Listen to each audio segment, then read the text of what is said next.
If your partner was humiliated in public just for looking too plain, what would you do? Would you pretend it never happened, or would you make sure everyone knew they had disrespected the wrong woman? Don't forget to subscribe so you don't miss how a quiet woman turned the tables in the most powerful way. The wind in Santa Monica that day carried a strange stillness. The kind that whispers just before the sky breaks open.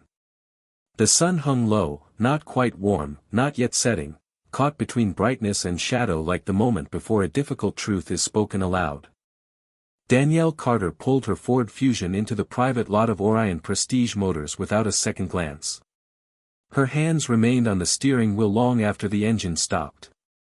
She didn't fidget. She didn't reach for her phone. She just sat there, still and upright, her eyes locked on the building's facade, glass and chrome, slick and smug. A palace for machines and men who believed money made them untouchable. To any passerby, she was a poised woman in a navy suit, waiting to step into a showroom. But beneath her stillness, something churned. Not anxiety. Not fear. Something else. Something that had been growing for years in conference rooms where her voice had been spoken over, in courtrooms where her credentials were second-guessed, and on Capitol floors where her integrity was questioned not by record but by rumor. She reached up and gently adjusted the chain around her neck. The pendant was small, almost invisible unless you knew to look for it. A simple engraving, truth over fear. It wasn't for the world. It was for her. A compass forged from trial, not trend. It reminded her who she was long before anyone tried to redefine her. She stepped out of the car. Danielle walked toward the entrance with the elegance of someone who knew how to navigate spaces that weren't designed for her, but entered anyway. Not with entitlement. Not with defiance. Just with the quiet understanding that being present was, in itself, an act of defiance in places that underestimated her. Inside, the air was chilled just enough to feel expensive. Jazz murmured softly from unseen speakers. A chandelier made of smoked glass hung like a frozen constellation. And the cars, lined like sleeping lions, rested under showroom lights that kissed every curve like worship. Power, packaged and polished. Danielle's eyes didn't roam. She walked straight to it, the obsidian black AMG GT Coupe. Its body gleamed like oil beneath moonlight, low and wide, as if even at rest, it knew it could outrun nearly anything. Including expectation. She was reaching out, fingertips about to brush its hood, when the silence broke. "Good afternoon, ma'am." "Beautiful choice," came a voice, young, nervous, genuine. She turned to see him, early 20s, a little too clean-cut for the setting. His name tag read Corey. The way he clutched his tablet close, like armor, revealed his newness. "If you're interested, I'd be happy to show you the interior," he said, stepping toward the car but not too close. Respectful distance. Danielle offered a small smile. "You're not here to sell me the car?" His grin widened slightly.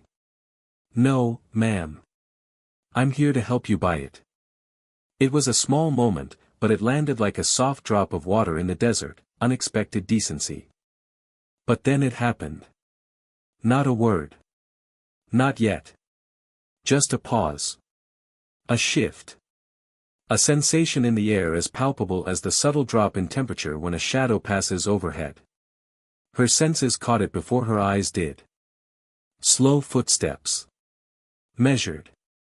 Confident. The kind of steps that didn't speed up for anyone because the world, supposedly, bent to them. From behind a sleek glass wall, Ethan Rhodes emerged. He didn't speak at first. He didn't need to. His presence was enough to alter the chemistry of the room. Late 40s, tall, sharp features that seemed carved not born. His suit was tighter than his smile. And his eyes, gray and calculating, scanned the room like a surveillance drone. He looked at Corey, then at the car, and then, Danielle. His gaze lingered not out of curiosity, but calculation. Noticing the pendant. Noticing the suit. noticing the woman who didn't blink. "You must be Ms. Carter," he said finally. "Representative Carter, correct?" Danielle didn't confirm or deny. "District 45, he continued anyway. "Quite the name around here lately." His voice was smooth, almost polite, but soaked in something colder. Not derision, worse. Recognition, laced with the knowledge that her presence violated an image he had already curated for this space. "I wasn't aware public servants had time for cars like this," he added, almost conversationally, like a man asking about the weather while setting a building on fire. Danielle remained still. Corey shifted uncomfortably but said nothing. "You know," Ethan said, stepping closer as if inspecting something fragile. "This car, this level of vehicle, it represents more than performance. It's a lifestyle. One rooted in tradition." He let the word linger. Danielle raised an eyebrow. "And what tradition would that be, exactly?" Ethan smiled. "Thin. Controlled. Exclusivity. Discretion. A sense of who belongs in certain rooms. Certain machines." She said nothing. Her silence wasn't passive. It was coiled. "Don't get me wrong," he continued. "We serve all kinds of clients.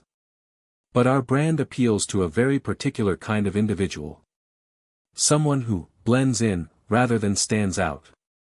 Her voice, when it came, was low but clear. "So your brand is about invisibility?" "No," he said quickly, "it's about discernment." And then he said it.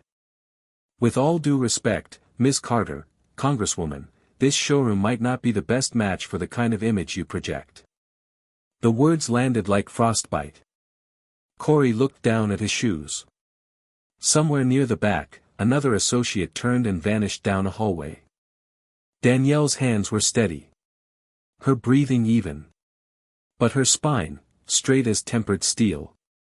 "I didn't walk in here to project anything," she said. "I walked in to purchase a car." Ethan shrugged, the kind of shrug that dismisses not only the statement but the person who said it. "Our clientele values subtlety." Danielle's eyes narrowed slightly. "Your clientele or your comfort zone?" For a split second, his jaw twitched. She stepped forward, not threatening, but deliberate. "I've spent 15 years serving people who don't get invited into showrooms like this. People who still believe dignity isn't something you lease. I'm not here because I need your approval. I'm here because I want that car." Ethan folded his arms. "You may want it. But wanting and belonging aren't the same thing." And just like that, the door shut. Not physically. But emotionally. He turned his body, just slightly, and looked past her. Danielle stood for a moment longer. The room had turned. The jazz now sounded like a joke. Her fingertips had never touched the car. She exhaled once. Then walked away. No words. No outburst. Just that slow, quiet departure that says more than any argument ever could. Corey opened his mouth as if to apologize, but the courage didn't come fast enough. She nodded at him, gracefully, and pushed through the glass doors, the cold wind catching her coat like wings. Outside, the sun was fading into the Pacific, painting gold across the pavement. She crossed the lot alone, past rows of silent machines, each gleaming like trophies in a place built to remind people of what they didn't have. Her Fusion sat quietly in the corner. The car that had carried her through law school, grassroots campaigns, emergency town halls, and late-night flights. Not glamorous. But hers. Always hers. As she settled into the driver's seat, the silence roared louder than any engine. Ethan hadn't raised his voice. He didn't need to. That was the cruelty of it. Bias dressed in politeness. Disdain masquerading as professionalism. He had used soft words like weapons, and worse, he thought they left no mark. But they did. And somewhere, beneath that calm surface, a decision was forming. Because people like Danielle Carter don't stay dismissed. They come back. Not to prove a point. To change the game. And in less than 24 hours, Ethan Rhodes would learn something about belonging he'd never forget. Because some storms don't roar. They arrive in silence, wrapped in purpose, and wear crimson instead of thunder. The ocean was just beginning to darken. That haunting time of day when the world is half-lit, where shadows creep longer, and silence weighs heavier. Danielle sat alone in her car overlooking the Pacific, the same way a composer might sit at the edge of a piano after writing their final note, knowing that what's left unplayed sometimes speaks louder. The rhythm of the waves below Palisades Park mirrored her breath, slow, intentional, controlled. Her phone rested in the passenger seat like an unopened letter. The contact on the screen needed no introduction. Julian Carter. Husband. Anchor. And in moments like this, mirror. She pressed the call button. It didn't ring more than twice. "Hey," came the voice. Deep, low, and familiar. Like home with its door left open. Danielle didn't waste time. She rarely did. "I went to Orion Motors." A pause. She heard it in his breath. The stillness. The slight shift that happened when someone chose to listen instead of react. "I walked in ready to buy the GT coupe." Another pause. "It was brief," she said, carefully. Her tone wasn't dramatic, but it carried something heavier than anger. The salesman was kind. A new guy. But it changed quickly. Julian didn't interrupt. He knew the cadence of his wife's hurt, how she didn't show it through volume, but clarity. The manager came out. "Ethan Rhodes," she said. "He knew who I was. He recognized the name before I even spoke. And after that, it wasn't about the car anymore." Julian's silence deepened. Danielle continued. "He didn't raise his voice. He didn't even insult me directly. That's the part that makes it worse.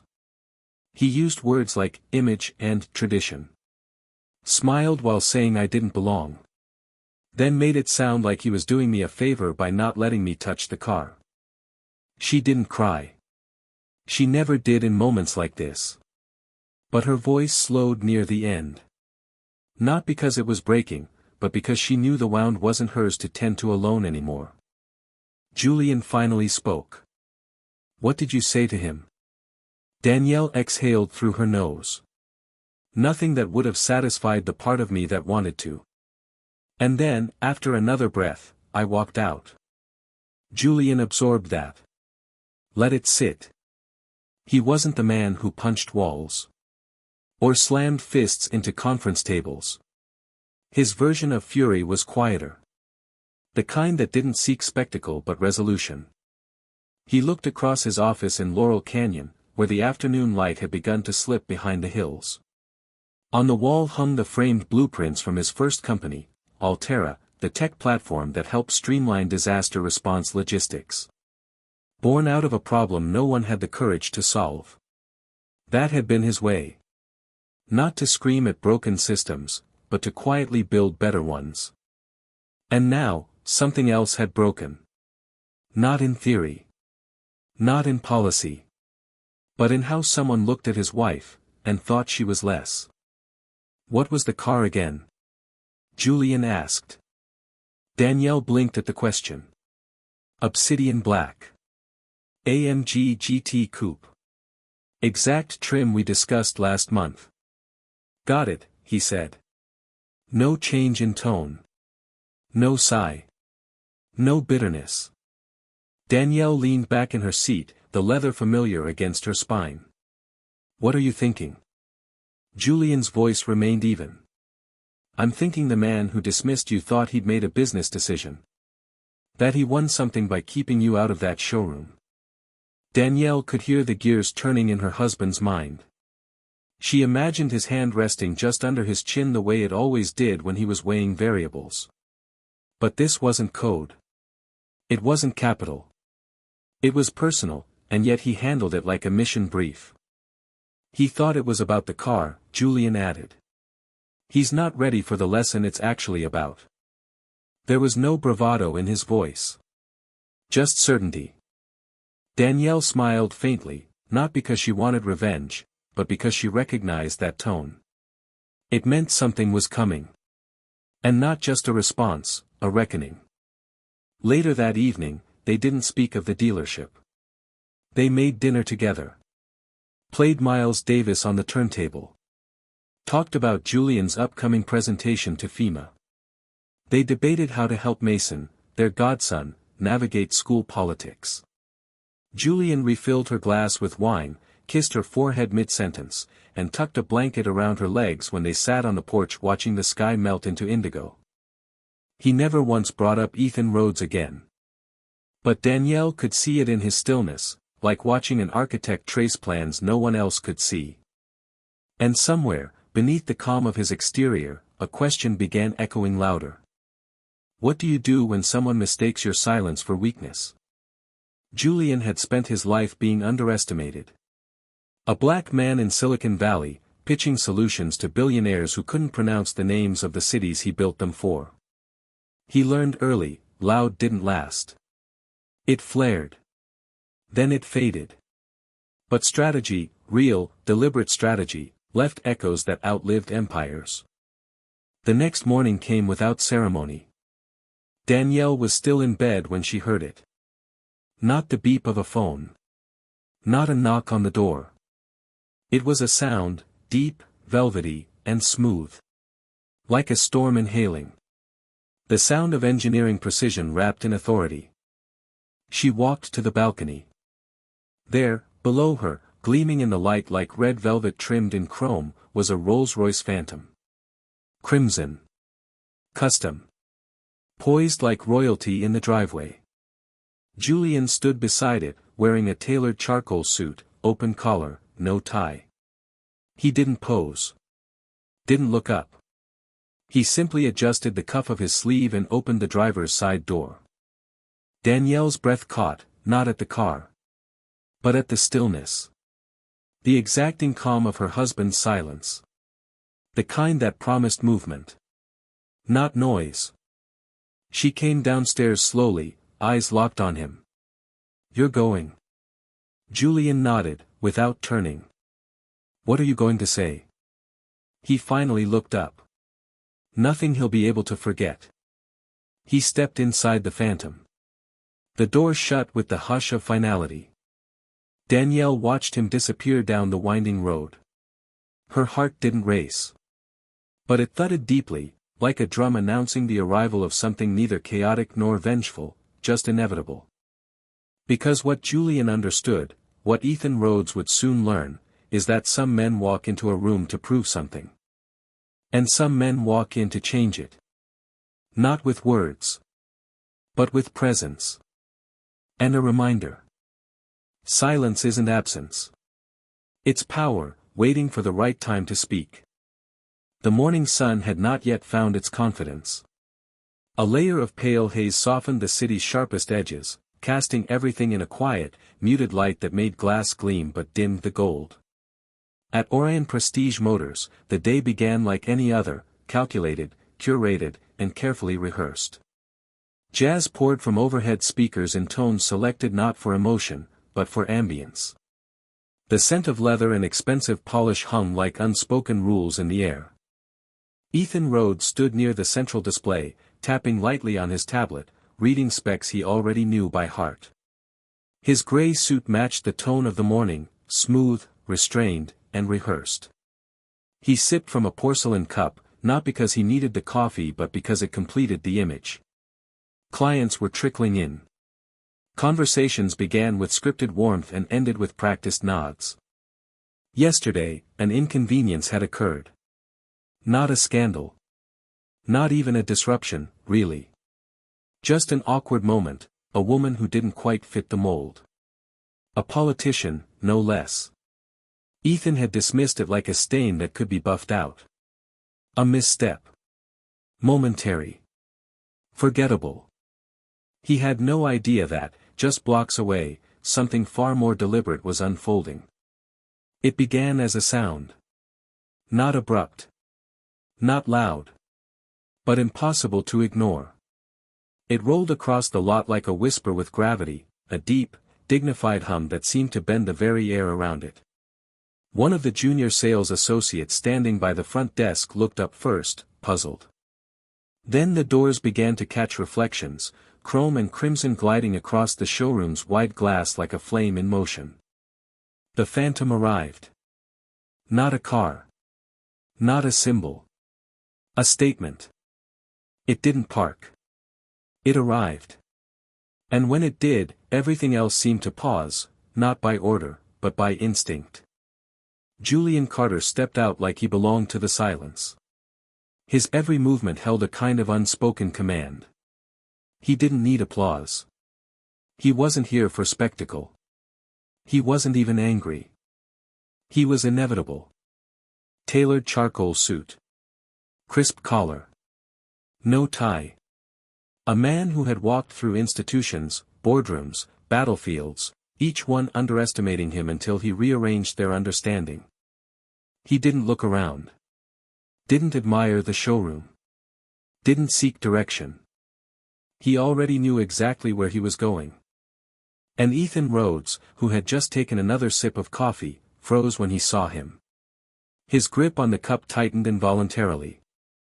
The blood drained from his face before he could control it. Julian didn't stop walking until he stood directly in front of him. No hello. No introduction. Just presence. You dismissed my wife yesterday, Julian said, voice low, even, laced with precision. Not because she couldn't afford the car. But because you couldn't stomach who she is. Ethan opened his mouth, but his voice didn't follow. What escaped instead was a flicker of that smug self-assurance that had served him so well, until this moment. That's not. Julian's eyes didn't flinch. True. Fair. Convenient. His voice wasn't loud. It didn't need to be. You saw the necklace, the face, the profession. And you decided your discomfort was policy. I didn't even know who she was at first, Ethan offered, almost stumbling. And when I realized. Julian stepped in slightly, not aggressively, but unavoidably. That was the moment you chose to humiliate her. The silence wrapped tighter. A nearby client stopped mid-sentence. Even the jazz seemed to retreat into the background. Ethan tried again. I was protecting the integrity of our brand. Julian leaned in slightly. His voice dropped to just above a whisper. No. You were protecting your own reflection. You didn't see her as a client. You saw her as a contradiction. Ethan's lips parted, searching for a line that would reclaim control. But none came. Julian didn't blink. You want to speak of tradition? Here's one, exclusion dressed up as policy. Quiet bias wrapped in curated courtesy. You've made it an art form. From the back of the showroom, another figure appeared, slimmer, older, his steps careful but confident. A navy suit, neatly knotted tie, silver hair. Kendrick Wills. The owner. The one who rarely made appearances on the floor unless something was at stake. He approached with a measured nod, eyes briefly scanning Julian before shifting to Ethan. Mr. Carter, Kendrick said, extending a hand. I'm Kendrick Wills. I understand there's been a misunderstanding. Julian took the handshake. Firm. Controlled. It wasn't a misunderstanding. It was crystal clear. Kendrick's expression remained unreadable, but his eyes flicked to Ethan, whose discomfort had now matured into visible regret. Julian continued, this time for all to hear. I'm still willing to buy the AMG GT Coupe. The exact model my wife came in to see. No discounts. No optics. Full price. Another pause. But it comes with one condition. Kendrick raised an eyebrow. And what would that be? Your sales manager, Julian said, his eyes never leaving Ethan's, will attend a mentorship gala this Friday night. It's called Unity Through Action. My wife is hosting it. She helped build it. Ethan blinked. You want me to? Julian didn't let him finish. It's not political. It's human. The room was holding its breath now. If he agrees, we close the sale. Clean. Professional. If he refuses, I walk, and every client I work with from New York to San Francisco will know why. He paused. I don't need headlines, he added. I just need a phone call. Kendrick nodded slowly. He'll be there. Ethan turned toward him in disbelief. Sir. This isn't about respect anymore, Kendrick cut in. It's about consequence. Julian didn't move. He let it land. The shift. The transfer. The undeniable understanding that a man who spoke softly had just rewritten the rules of the room. He turned, calm as always, and walked toward the reception lounge, where a stunned Corey stood frozen, already pulling up the sales order. Ethan remained standing, pale and hollow. Julian didn't look back. He didn't have to. Because some power doesn't need a microphone. It walks in. Stands still. And makes the ground recalibrate around it. And when it leaves, what's left behind isn't silence. It's a mirror. One that forces every man to face who he really was when he thought no one important was watching. The Getty Center wore its grandeur quietly that night. Under the blanket of a cloudless sky, the marble walkways shimmered like memory, cool, reflective, endless. Above, the city sprawled out in silence, its chaos subdued by distance and elevation. Down below, Los Angeles pulsed with its usual throb of noise and neon. But up here, another rhythm was taking shape. One of grace, grit, and reckoning. Inside the East Pavilion ballroom, the final touches were being made. Place cards aligned like soldiers. Candles flickered in tall glass vases. The scent of eucalyptus and aged wood settled into the air like a second skin. It was not the kind of gala designed for headlines. It was quieter, rawer. It was for the people who didn't ask to be noticed, just remembered. Ethan Rhodes arrived early. Not by choice. He stood at the entrance wearing a pressed black polo and simple slacks. No suit. No title. Just a thin badge hanging from his neck that read, Volunteer, Logistics. It felt foreign, the fabric of humility rubbing against skin that had only ever worn tailored certainty. He didn't know where to put his hands. Didn't know how to make his posture smaller. The uniform stripped him of the authority he had worn like a second language. Tonight, he wasn't the man who dismissed others. He was the man expected to show up, quietly, and listen. A coordinator approached and handed him a clipboard. You'll be assisting a guest with mobility needs. Mr. Leon Briggs. Decorated veteran. Double amputee. His unit served in Helmand. Ethan nodded. The name meant nothing to him at first. But the gravity in the woman's voice did. Moments later, he spotted Leon near the lobby. 60s. Wheelchair-bound. A navy blue cap pulled low over weathered eyes, its stitching faded, 2nd Battalion, 7th Marines. One sleeve of his suit was pinned where an arm used to be. He sat quietly, not searching, not waiting, just observing. Ethan approached.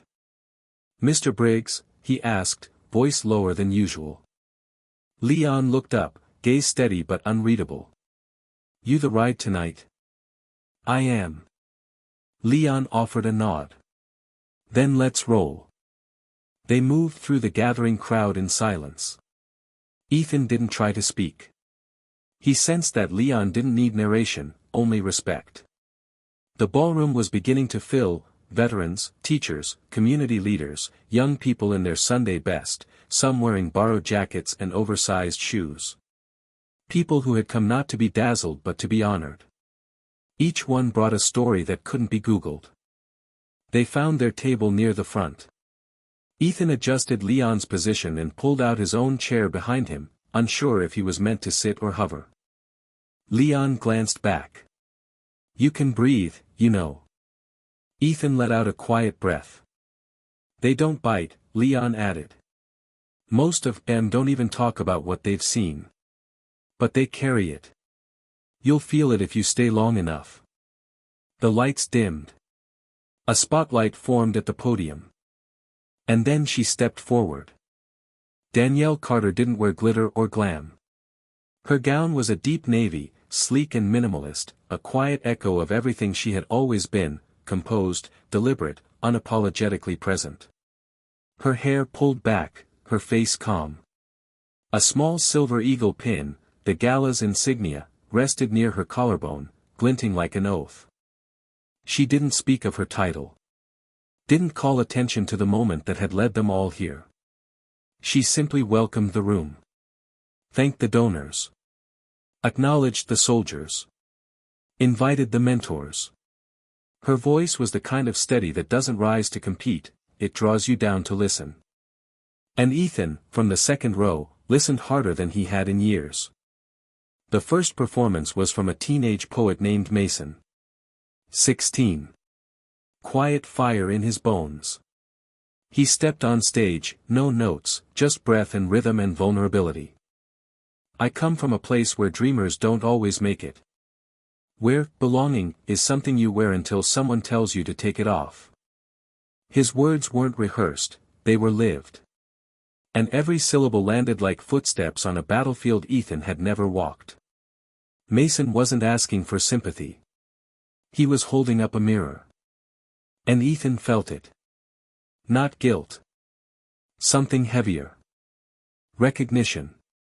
Later, during dinner service, he helped pour water for a woman whose hands trembled from Parkinson's. She didn't ask his name. Just smiled and said, "Thank you for serving tonight." The words were ordinary. But they stuck in his ribs. Because Ethan had built a career in spaces where service meant transaction. Here, it meant something else. It meant presence. It meant showing up when no one was filming. He brought Leon a second coffee, black. They sat in silence as a mother took the stage. Her son had died in Kandahar. She didn't cry. She spoke with a dignity that burned. "When the knock came on my door," she said, "I didn't think about politics. I thought about the fact that I'd never hear my boys laugh again. That his room would stay the same. That every birthday cake would have one candle too many." The room didn't weep. It didn't need to. It listened. And somewhere deep inside Ethan Rhodes, a door began to creak open. A door long sealed by the comfort of roles and robes and rules. After the ceremony, as the ballroom lights softened and a jazz trio began to play again, Ethan rolled Leon toward the exit. "You didn't talk much," Leon said without looking back. "No, sir." "That's good," Leon muttered. "Most folks talk too much when they're trying to prove they belong. You didn't try. You just helped." Ethan's throat tightened. "I didn't know what to say." "Most of us don't," Leon replied. "That's why we listen." They passed a wall where photos of fallen heroes were displayed. Faces in sepia. Names etched below. Ethan stopped. His eyes found one in particular. A boy. Couldn't have been more than 19. Smile still full of wonder. It hit him then, not because he knew the boy. But because he didn't. And still, the grief made room inside him like an unexpected guest. Near the registration table, Danielle stood quietly speaking with donors. Her posture unchanged from the showroom, but her presence now amplified not by defiance, but by rootedness. Ethan hesitated. Part of him wanted to leave quietly. But something stronger pulled him forward. He approached slowly. She noticed him but didn't move to greet. She waited. Their eyes met. "Thank you for tonight," he said softly. Danielle tilted her head. It wasn't for me. Ethan nodded once. No. But it changed me. Silence. Then, from beside him, Leon broke in. He did good, he said. Didn't flinch. Didn't fold. Pushed me around all night without a single complaint. Danielle's eyes softened, only slightly. She looked at Ethan, no longer as a trespasser, but something closer to what he was becoming. A man learning to see. I didn't expect you to understand me, she said. I only hoped you'd stop resisting the chance. He nodded. I won't forget tonight, he added. Then make it matter, she said. When no one's watching. Later, as the guests trickled out, and the final notes of jazz floated into the night, Ethan found himself walking slower.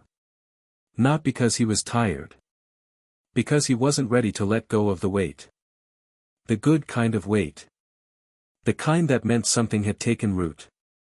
And for the first time in a very long time, he wasn't looking for the exit.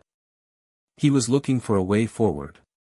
A week had passed since the gala, but the stillness it left behind hadn't faded. It lingered in the walls of the Carter's Laurel Canyon home like incense after prayer, intangible, but present. Danielle moved quietly through the house that morning, the floor cool beneath her bare feet, the light outside soft and silver from low clouds brushing against the city. There were no headlines about the event. No viral clips. No breaking news. But that had never been the point. Some things shift quietly. Not in speeches or declarations, but in the silence that follows a truth finally seen. In the back office, Julian was on a call. She could hear the low rhythm of his voice, measured, grounded. He was speaking with a nonprofit director from Detroit about expanding mentorship programs in underserved districts. Same tone he used with FEMA, with tech executives, with her. Steady. Certain. Quiet power, built one decision at a time. Danielle stood by the window, a mug of tea cradled between her palms. Outside, the driveway lay empty beneath the slate sky. A few golden leaves drifted across the stone like forgotten letters. Autumn had arrived without ceremony. And then she heard it. Not the rumble of urgency. Not the scream of performance. But something smoother. Controlled. Confident. A vehicle's engine, tuned to perfection, glided up the incline of their drive like a whisper from the future. She didn't move right away. Just watched through the glass as the obsidian black AMG GT coupe came into view, sleek, unbothered by weather or perception. The chrome details caught the low light like fine jewelry, understated but unmistakable. It pulled to a graceful stop in front of the house, as if it had known all along it belonged here. A man in a dark delivery uniform stepped out, checked a clipboard, and opened the passenger side door with a smooth, practiced motion.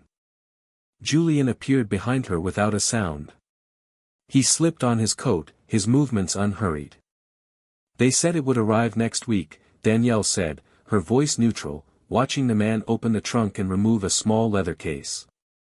Some things come faster, Julian replied, when you move with the right kind of silence. She turned to him, brow raised gently. Is this your way of saying I told you so? He smiled faintly. No. It's my way of saying you were always meant to have it. They walked out together, the cold air brushing against them like memory. Danielle stopped in front of the car. Her fingers hovered just above the hood, this time, she didn't hesitate. She let her hand rest gently on the surface. It was warm, alive with purpose. It's beautiful, she said softly. But I'm not sure it matters anymore. Julian stepped beside her. It matters because it never became the point. She looked at him, waiting for more. You didn't let it become a trophy, he said. You didn't use it to prove you could buy it. You let it arrive after the truth had already been spoken. The delivery agent approached and handed Julian an envelope. Inside, final paperwork. But nestled within was something else. A letter. Handwritten. Danielle opened it slowly. The script was neat, unsure. She recognized it immediately. Ethan Rhodes. There was no logo.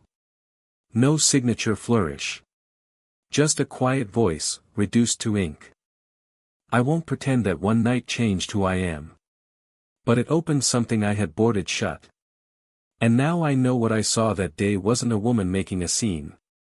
It was a woman standing her ground in a room that had never invited her to. The car is beautiful. But your presence made it feel ordinary. I'm launching a mentorship program at our dealership. Real one. Real faces. No brochures. I owe that to the people I overlooked. And to the person who walked in expecting nothing but decency, and was given less. I'm sorry for that. Danielle's fingers closed around the paper slowly. She folded it once, cleanly. There was no swelling of pride. No triumph. Just breath. He didn't ask for forgiveness, she said. Julian nodded. That's what made it real. They stood in the driveway as the delivery agent returned to his van and drove away. The AMG sat behind them now, silent, waiting. But Danielle didn't move toward it. She looked at the sky. The gray clouds were breaking apart gently, letting through a soft shimmer of light. Not enough to warm the air. But enough to remind her the day still held something new. Inside, the house was quiet again. But the quiet was no longer sterile. It held promise. Later that evening, after dinner, Julian placed another envelope on the kitchen table. What's this? She asked. He said nothing at first. Just leaned against the counter, his sleeves rolled, his watch glinting in the light like an heirloom. She opened the envelope. Inside, 6 vehicle requisitions. All for Mercedes GLS SUVs. Fleet order. Designated for community responder teams in Dallas, Detroit, and Baltimore. You remember the program we talked about 2 years ago, Julian said.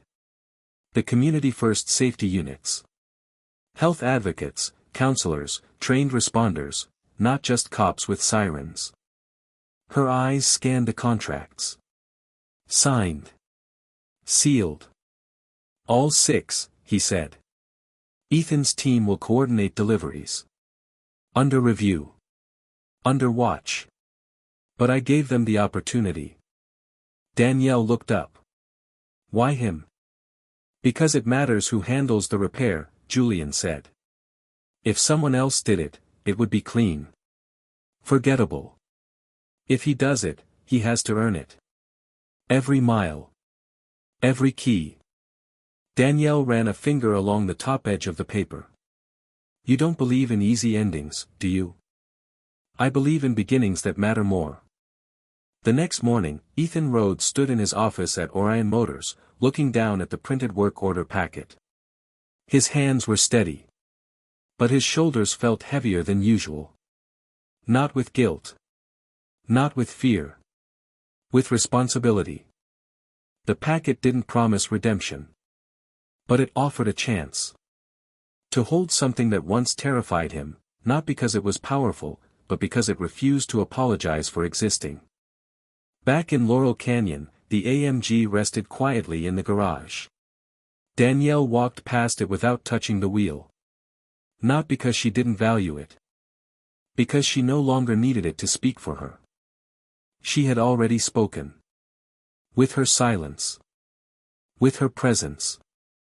With the seed she planted in a man who never saw her coming. And now, that seed had taken root. Not in applause. But in follow-through. In young men being mentored in showrooms. In mothers riding to clinics in SUVs that arrived without flashing lights. In the small echo that follows every right action taken by someone who used to believe they were above change. Danielle stepped onto the back porch as the city stretched awake beneath her. Julian joined her, coffee in hand. No words. Just the sky. And somewhere in that vast, shifting horizon, a truth lingered. The car had arrived. But the story had always belonged to the people who chose to see others as whole, before they ever sat behind the wheel. In a world obsessed with noise, viral moments, outrage clips, algorithm-driven fury, it's easy to miss the moments that don't shout. But sometimes, it's the quiet decisions, the subtle steps, the moments where no one is watching, that hold the most power. This is the story of a woman who walked into a showroom not to prove anything, but to exist, fully, freely, and without apology. Danielle Carter wasn't just a congresswoman. She wasn't just a civil rights attorney. She was a mirror to every room she entered. And for some, that reflection was unbearable.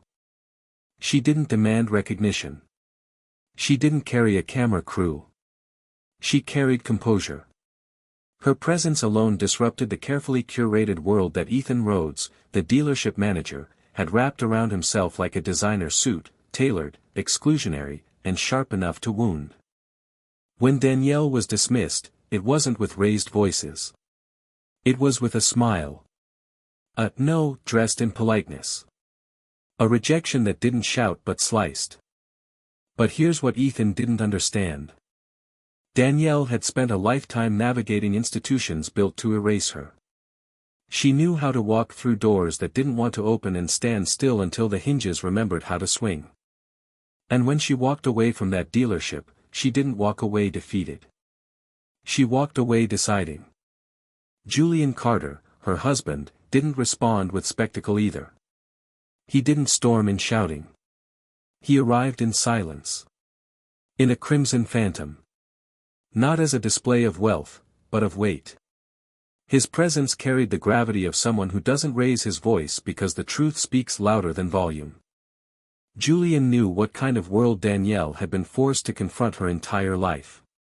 He knew that real change doesn't come from punishing ignorance, it comes from confronting it, directly, unapologetically, but with purpose. When Julian faced Ethan, he didn't ask for an apology. He asked for accountability.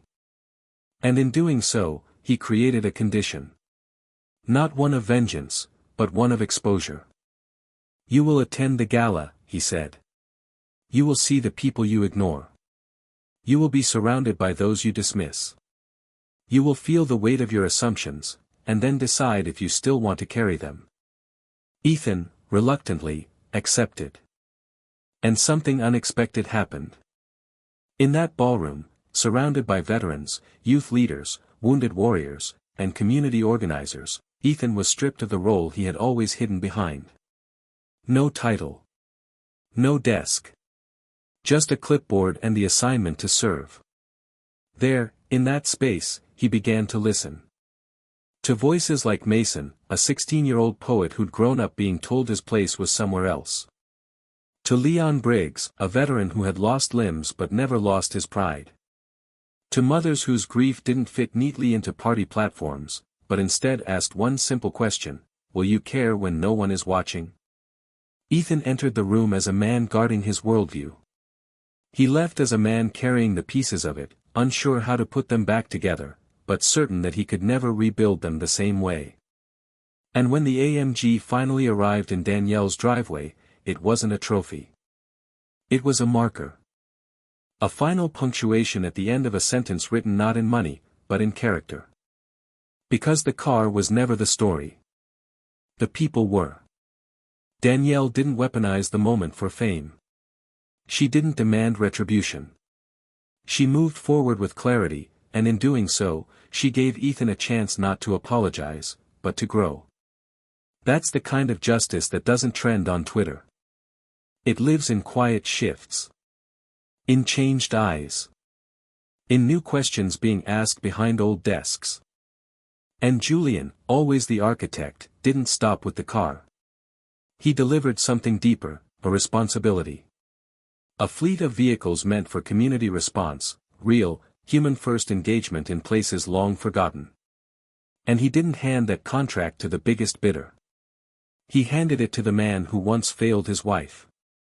Not to reward him. But to test him. To say, now prove that the version of yourself from yesterday isn't the only one you're capable of being. And Ethan accepted. Not with pride. With purpose. Because he had seen something he couldn't unsee, a woman who stood her ground, a man who reshaped the room, and a crowd full of people whose stories no longer lived on the margins. So what does this story ask of us? What can we take from it? We live in a time where division is easy. Where it's easier to assume than to understand. To cancel than to converse. Where belonging is too often reserved for those who look, vote, or speak like we do. But Danielle's story reminds us that power doesn't have to perform. That courage isn't always loud. That justice can wear a suit, walk calmly into a dealership, and change everything without ever raising its voice. It teaches us that grace is not weakness. That accountability is not revenge. That silence, when anchored in truth, can reshape a room faster than rage. So the next time someone walks into your space and doesn't look like they belong, pause. Ask yourself if your discomfort is rooted in reality, or in something much harder to name. And if you find yourself being the one who's dismissed, disrespected, or made to feel small, remember Danielle. You don't have to scream. You don't have to fight their way. You just have to stand. And in that stillness, you may do more than reclaim your space. You might plant a seed of change in someone who never thought they needed it. And one day, that seed might grow into the kind of work that touches lives you'll never even meet. Because real power doesn't always shout. Sometimes, it simply arrives, quiet, steady, and unshakable. Just like a black AMG gliding up a driveway that once seemed out of reach. Thank you for staying with this story all the way through. If it moved you, challenged you, or made you see something differently, don't let it end here. Subscribe to the channel. Share this story with someone who needs it. And join us for the next chapter, where we'll continue to explore the quiet, powerful lives of those rewriting what it means to succeed, with integrity, purpose, and heart. Because the next great story might start with someone just like you. And we're just getting started.